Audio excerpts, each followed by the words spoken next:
Hello student, आज के इस वीडियो में हम अवलोकन विधि के सिद्धांत, गुण और दोषों का अध्ययन करेंगे। इससे पहले वाले वीडियो में हमने इसके आवश्यक तत्व, महत्व के बारे में अध्ययन किया था और इसका अर्थ समझा था।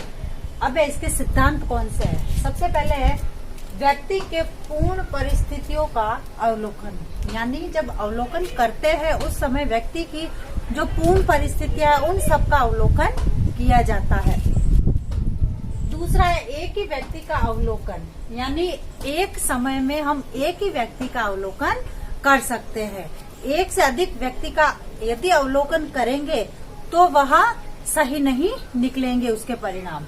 उसके बाद है तीसरा है अपना अवलोकन लंबी अवधि तक होना चाहिए, यानी किसी व्यक्ति का अगर हम अवलोकन करते हैं तो लंबी अवधि तक करने के बाद ही उसके परिणाम प्राप्त होंगे, क्योंकि अवलोकन में तुरंत परिणाम प्राप्त नहीं किए जा सकते। अब हम इसके लाभ के बारे में अध्ययन करेंगे। अवलोकन विधि के लाभ या गुण।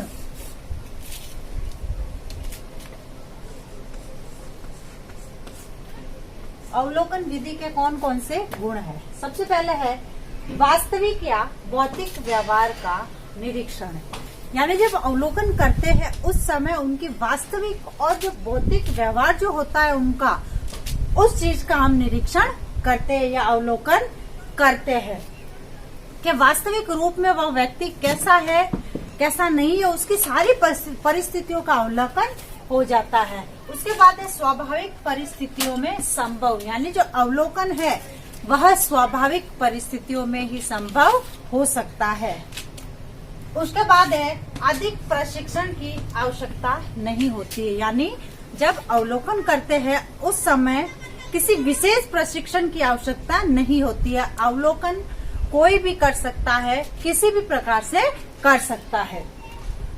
उसके बाद है व्यक्ति या समूह दोनों का अवलोकन संभव नहीं है, यानी व्यक्ति या समूह एक ही जगह में, एक ही स्थान पर, एक ही समय में इन दोनों लोगों का अवलोकन संभव नहीं हो सकता है, क्योंकि एक समय में एक ही अवलोकन हो सकता है।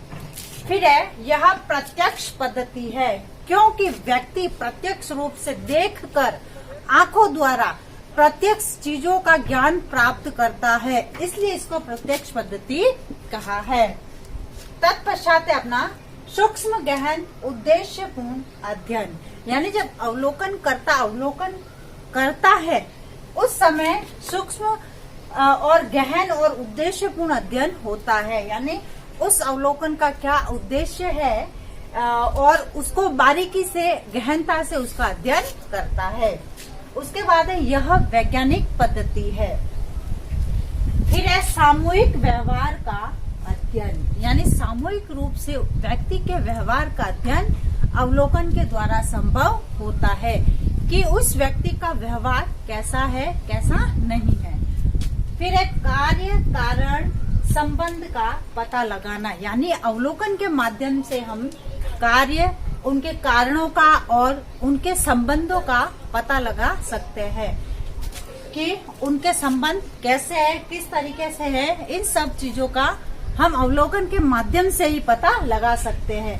फिर है मानव इंद्रिय का प्रयोग, यानी मानव की जो इंद्रिया है, 5 इंद्रिया कही जाती है, उनमें से मानव की इंद्रियों का प्रयोग किया जाता है। जैसे आंखों द्वारा प्रत्यक्ष रूप से देखना, सुनना, ये सारी चीजें जो है मानव इंद्रियों के रूप में मानी जाती है और इन्हीं के द्वारा हम प्रत्यक्ष ज्ञान या प्रत्यक्ष अवलोकन करते हैं। उसके बाद है विचार पूर्वक किया जाने वाला अध्ययन, यानी यह जो अवलोकन है वह विचार पूर्वक किया जाता है, विचार पूर्वक किया जाने वाला अध्ययन है, इसलिए इस अवलोकन को विचार पूर्वक अध्ययन कहा जाता है। अब इसके दोष और सीमाएं। सबसे पहले निश्चित समय का अभाव, यानी अवलोकन विधि में निश्चित समय का पता नहीं लगाया जा सकता कि अवलोकन किस समय में पूर्ण हुआ और कितना समय लगा। यानी इसमें निश्चित समय का अभाव पाया जाता है। उसके बाद है व्यक्तिगत पक्षपात, यानी व्यक्तिगत पक्षपात आ जाने के कारण वैज्ञानिकता खतरे में पड़ जाती है, क्योंकि कभी कभी अवलोकनकर्ता जब किसी व्यक्ति का या अवलोकन करता है तब उसमें व्यक्तिगत पक्षपात के गुण आ जाते हैं, जिसके कारण उसकी वैज्ञानिकता खतरे में पड़ जाती है। उसके बाद है पूर्ण सहभागिता संभव नहीं, यानी अवलोकन के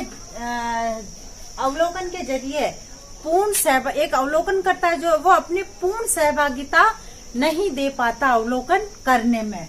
उसके बाद है सभी घटनाओं पर अवलोकन संभव नहीं, यानी अवलोकन करते समय जो सभी प्रकार की जो घटनाएं हैं उन सब का अवलोकन कर पाना संभव नहीं हो पाता है। फिर है व्यवहार में कृत्रिमता, यानी व्यवहार में कृत्रिमता से अर्थ है कभी कभी अवलोकन करते समय व्यवहार में कृत्रिमता लाना, यानी नाटकीय तरीके से व्यवहार रखते हैं या करते हैं, तो व्यवहार में कृत्रिमता आने की वजह से अवलोकन पूर्ण रूप से सही नहीं हो पाता है। फिर है यह विधि सीमित क्षेत्र का ही अध्ययन करती है, यानी इस विधि के द्वारा हम सीमित क्षेत्र का ही अध्ययन कर सकते हैं, क्योंकि समय है, धन है, परिश्रम है, इन सब की सीमितता के चलते यह विधि सीमित क्षेत्र का ही अध्ययन कर सकती है। और वैज्ञानिक विधि होने के कारण इसको खर्चीली व महंगी विधि भी बताया जाता है, इसलिए इसको हर कोई नहीं कर सकता है। धन्यवाद।